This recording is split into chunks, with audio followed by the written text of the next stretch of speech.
പീതാംബരനാണ് പള്ളുരുത്തിയിൽ നിന്ന്. ശ്രീ പീതാംബരൻ, താങ്കൾ എങ്ങനെയാണ് കാണുന്നത്?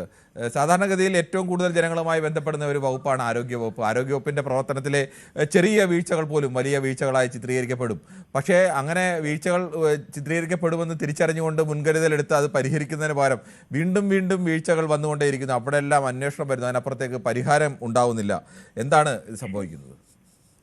അത് സംഭവിക്കണമെന്ന് പറഞ്ഞാലേ, എൻ്റെ അഭിപ്രായം പറഞ്ഞാൽ നമ്മൾ ആശുപത്രിയിൽ പോകുന്നത് സാധാരണക്കാരായിട്ടുള്ള ജനങ്ങളാണ്. അതായത് ദാരിദ്ര്യരേഖയ്ക്ക് താഴെയുള്ളവരും അതിനുമുള്ളവരും എല്ലാം പലരും പോകാറില്ല. കാരണം എല്ലാം പ്രൈവറ്റിലേക്കാണ് പോകുന്നത്.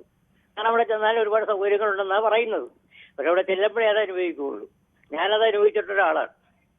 അപ്പോൾ ലക്ഷക്കണക്കിന് ആളുകൾ വന്ന് ചികിത്സ തേടി പോകുന്നുണ്ട്, സുഖം പ്രാപിക്കുന്നുണ്ട്. ഒരു ഒറ്റപ്പെട്ട സംഭവം ഉണ്ടായാൽ അതിന് പരിഹാരം കാണേണ്ടത് അത്യാവശ്യമാണ്.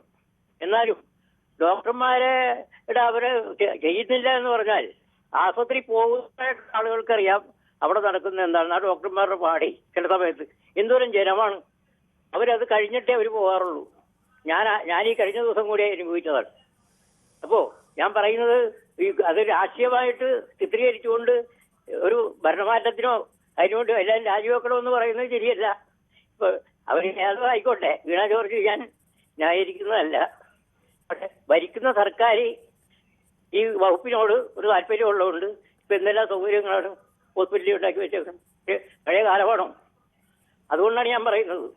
പക്ഷേ സാധാരണക്കാരായിട്ടുള്ള ആളുകൾ മുഴുവൻ ആശ്രയിക്കുന്നത് പീതാംബരൻ, താങ്കൾ പറഞ്ഞത് അത് വലിയൊരർത്ഥത്തിൽ ശരി തന്നെയാണ്, യാതൊരു സംശയമില്ല.